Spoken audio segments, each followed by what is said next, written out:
لوگ سوال کرتے ہیں کہ بھائی ہر سال آتے ہو، ہر سال وہی ذکر ہوتا ہے، وہی مصائب ہوتے ہیں، پھر جب محرم کا چاند ہوتا ہے تو پھر تم فرش عذاب بچھا دیتے ہو، پھر سے ذکر کرتے ہو. یہ بار بار کی تکرار کیا ہے؟ یہ روٹین میں کیا ہے؟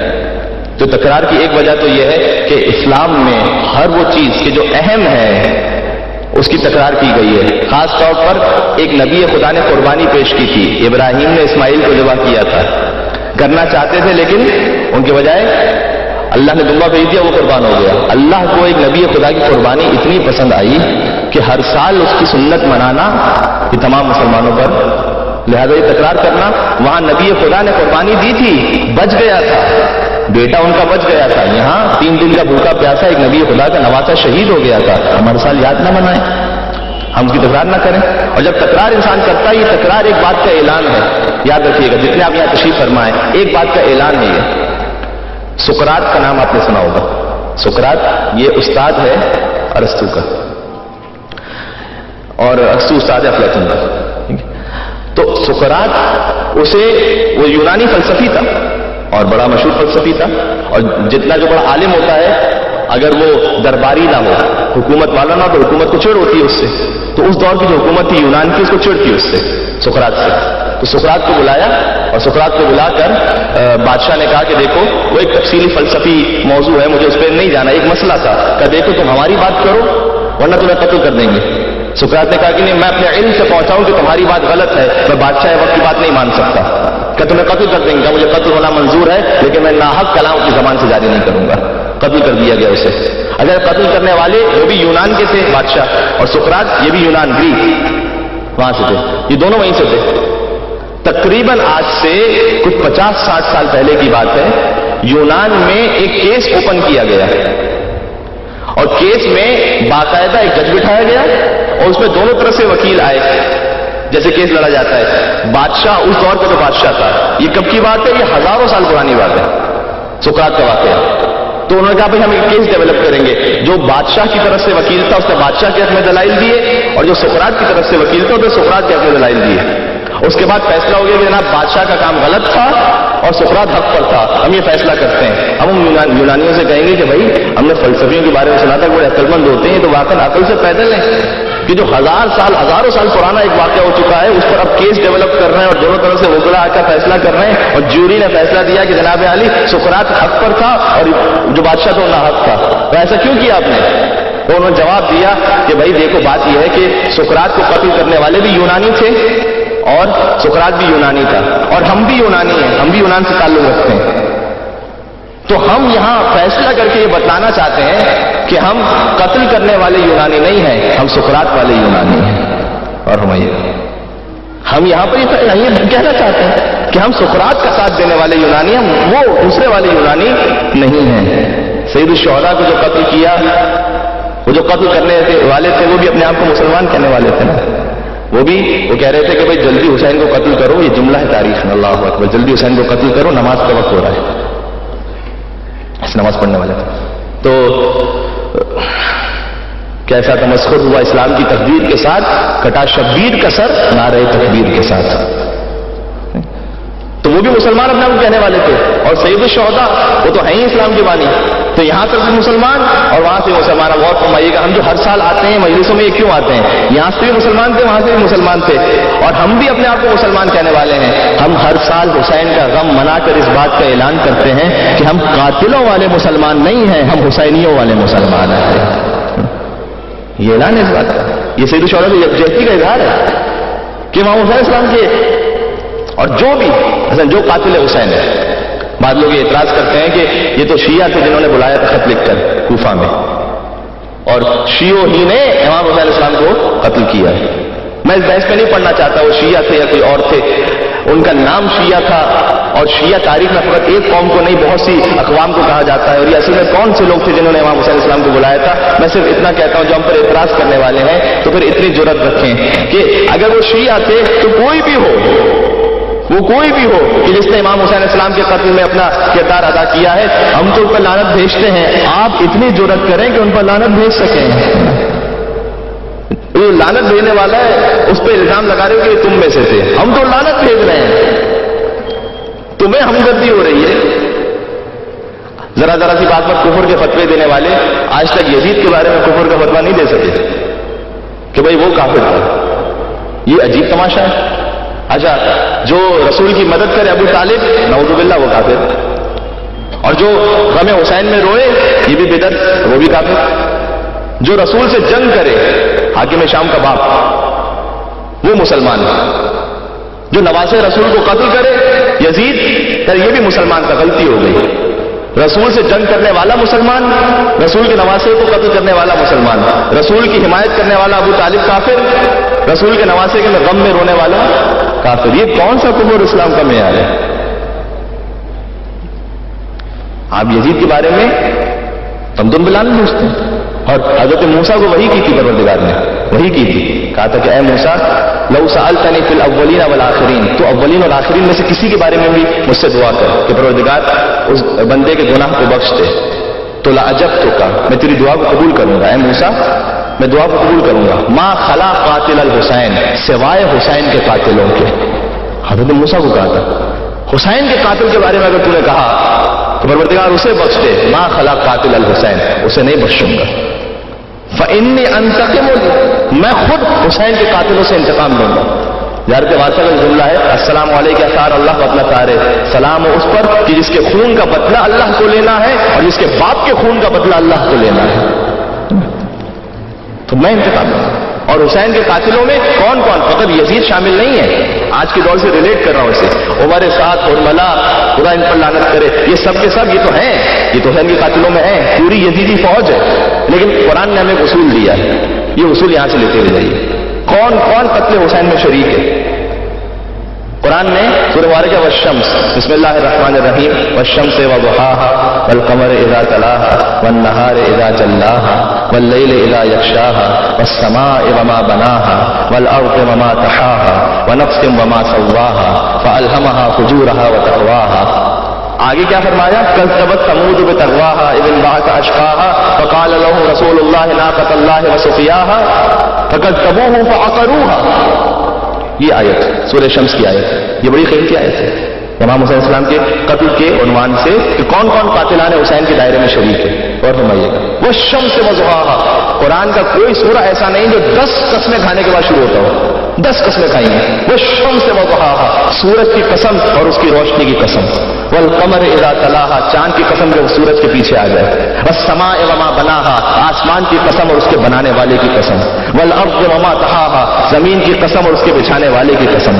ونفس وما سواها، نفس کی قسم اور اس کے سنوارنے والے کی قسم. قد افلح من زکاها، یقیناً کامیاب ہو گیا جس نے اپنے نفس کو پاک بنا لیا. وقد خاب من دساها، یقیناً وہ نامراد ہو گیا جس نے اپنے نفس کو برباد کر دیا. اس کے بعد آگے اور فرمائیے گا حضرت صالح کی قوم کا ذکر ہے.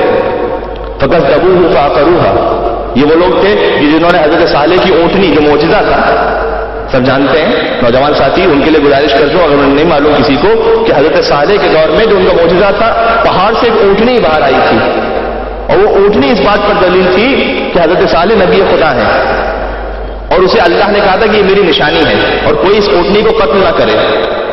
وہ چاہتے تھے کہ یہ اونٹنی گھومتی رہتی تھی اس علاقے میں اور جو اس اونٹنی کو دیکھتا تھا تو کہتا تھا کہ بھئی یہ تو ناقہ صالح ہے، یہ تو حضرت صالح کا معجزہ ہے. تو کفار کو برداشت نہیں ہو رہا تھا تو کفار نے اسے قتل کرنے کا ارادہ کیا. تو اللہ کی وحی نازل ہوئی کہ جو اس اونٹنی کو قتل کرے گا یہ ویسے ہی ہے کہ جیسے اسے آیت اللہ کو یعنی اللہ کی نشانی کو قتل کر دیا. جو امیر المومنین کے لیے بھی رسول نے کہا کہ اے علی تجھے ناقہ صالح کی اونٹنی کو کاٹنے والا وہ قتل کرے گا، یعنی اس کی نسل میں سے ہوگا. تو یعنی یہ اونٹنی اللہ کی نگاہ میں محترم تھی، یہ شاعر اللہ میں سے تھی. فکذبوہ فعقروها، حضرت صالح کی قوم نے کیا کیا؟ انکار کیا. فعقروها، اور قرآن کہتا ہے پوری قوم نے اونٹنی کو قتل کر دیا. یہاں اس جملے میں پوری قوم نے اونٹنی کو قتل کر دیا. مفسرین نے کہا کہ پوری قوم نے قتل نہیں کیا تھا، چند لوگوں نے قتل کیا تھا. یہ قرآن یہ کیوں کہتا ہے پوری قوم نے اونٹنی کو قتل کیا؟ کا وجہ یہ ہے کہ قتل چند لوگوں نے کیا تھا لیکن راضی اس پر سب تھے. اور کیجیے گا چونکہ راضی تھے تو راضی ہونے کی وجہ سے قرآن نے کہا کہ جو راضی تھا وہ بھی اس اونٹنی کے قتل میں شریک تھا، چاہے فزیکلی اس کام کو انجام نہ دیا ہو، چند لوگوں نے کیا تھا، راضی ہونے کی وجہ سے سب شامل ہو گئے۔ حسین کو قتل، حسین علیہ السلام کو قتل یزید نے کیا تھا، شمر نے کیا تھا، حرملہ نے کیا تھا، عمر سعد نے کیا تھا، لیکن وہ فزیکلی کیا تھا۔ قرآن نے اصول دے دیا، جو راضی ہو وہ اس کام میں، اس عمل میں داخل ہو جاتا ہے۔ اب قیامت تک جو بھی قتل حسین پر راضی ہو وہ یزید کا شریک ہو سکتا ہے، مسلمان نہیں ہو سکتا ہے۔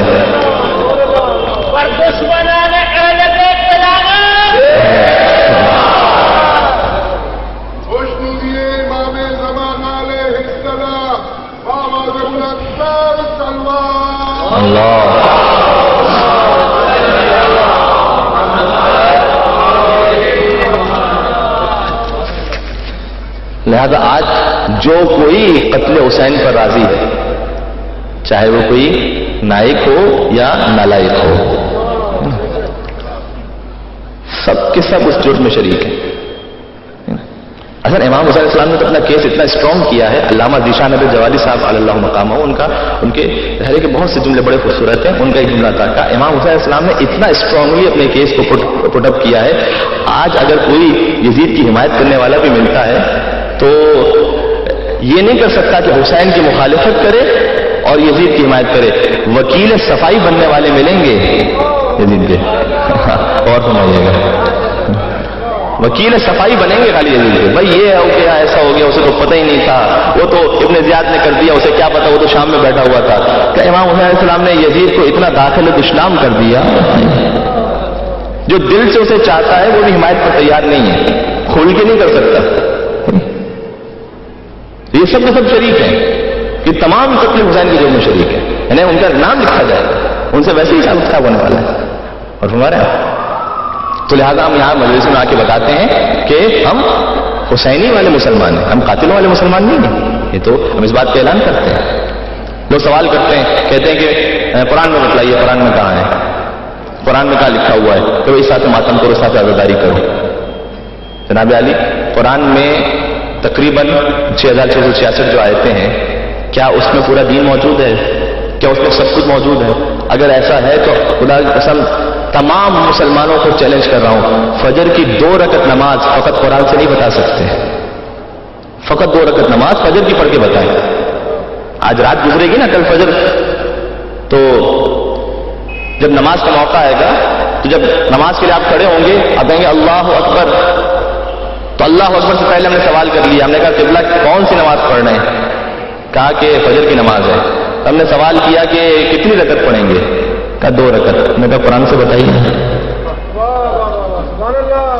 ابھی جو نماز پڑھیں گے آپ، انہوں نے کہا 2 رکعت۔ ہم نے کہا قرآن سے بتائیے گا، قرآن میں تو نہیں ہے، سنت رسول میں ہے، تو سنت رسول سے ہم 2 رکعت نماز پڑھیں گے۔ جو فجر کی 2 رکعت نماز کے لیے قرآن کو کافی نہ سمجھ سکے، وہ پورے دین کے لیے قرآن کو کافی سمجھے گا؟ پورے دن کے لیے قرآن کافی ہے، فجر کی 2 رکعت نماز نہیں، وہ تو قرآن سے نہیں ہو سکتی۔ تو قرآن میں کیا ہے؟ اقیم الصلاۃ، نماز قائم کرو۔ ڈیٹیل کہاں پر ہے؟ سنت رسول میں۔ ہاں، کچھ چیزوں کی ڈیٹیل ہے نماز کے لیے، لیکن 2 رکعت نماز نہیں ہے۔ وہ کیسے پتہ چلے گا؟ اس لیے قرآن نے قانون دے دیا ہے، وما آتاکم الرسول فخذوہ وما نہاکم عنہ فانتہوا، جو رسول دے اسے لے لو، جس سے رسول منع کرے چھوڑ دو۔ اب جو رسول دیتے جائیں تو آپ لیتے جائیے، اس لیے کہ رسول کون ہے؟ رسول وما ينطق عن الهوى ان هو الا وحی یوحى، یہ تو بات بھی نہیں کرتا، یہ وہی کہتا ہے جو وہی کہتی ہے، یہ تو اپنی مرضی سے بات بھی نہیں کرتا۔ وما رمیت اذ رمیت ولکن اللہ رمی، اے رسول یہ تیر آپ نے نہیں پھینکا، یہ تیر ہم نے پھینکا ہے، آپ کا ہاتھ تھا لیکن در حقیقت اللہ کا ہاتھ تھا۔ یہ مہر ہے زبان رسول پر بھی اور فعل رسول پر بھی۔ تو اب جو کچھ ہے وہ حکم خدا سے ہے۔ رسول اگر کسی کے لیے اٹھیں تو حکم خدا سے، کسی کو شانوں پہ بٹھائیں تو حکم خدا سے، کسی کو محفل سے اٹھا دیں تو حکم خدا سے، کسی کو من کن تو مولا بنا دیں تو حکم خدا سے۔ روزے کی ڈیٹیل ہے، یہ نہیں کہتے ساری قرآن میں بتلائیے، ایک ایک چیز دکھلائیے تو ہم مانیں گے۔ زکوٰۃ کی ڈیٹیل ہے، یہ نہیں کہتے ایک ایک چیز قرآن میں بتلائیے۔ حج کی ڈیٹیل ہے، یہ نہیں کہتے ایک چیز قرآن میں بتلائیے تو ہم مانیں گے۔ اس طریقے سے محرم کا چیپٹر ہے، بہت بڑا ہے، اس میں مرثیہ بھی ہے، اس میں عزا بھی ہے، اس میں فرش عزا بھی ہے، اس میں مجلس بھی ہے، اس میں ماتم بھی ہے، اس میں علم بھی ہے، اس میں جلوس بھی ہے، یہ ساری ڈیٹیل اپنے مقام پر۔ فقط ایک آیت قرآن میں موجود ہے جو سب کی تصدیق کرتی ہے، قل لا اسألکم علیہ اجرا الا المودۃ فی القربى ہوگا. مودت اہل بیت اجر رسالت ہے. اجر رسالت کا تقاضا یہ ہے کہ مجلس میں بھی آؤ, ماتم میں بھی آؤ, جلوس میں بھی آؤ, عباس کا علم اٹھاؤ, حسین کا صلوات بر محمد و آل محمد.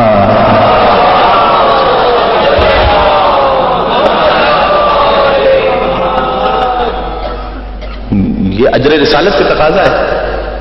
کراچی اتنا بڑا شہر ہے, اس میں روزانہ کئی شادیاں بھی ہوتی ہیں, خوشی کی تقریب, اور کئی میتیں بھی ہوتی ہیں, لیکن ہم نہ ہر شادی کی تقریب میں اندر چلے جاتے ہیں.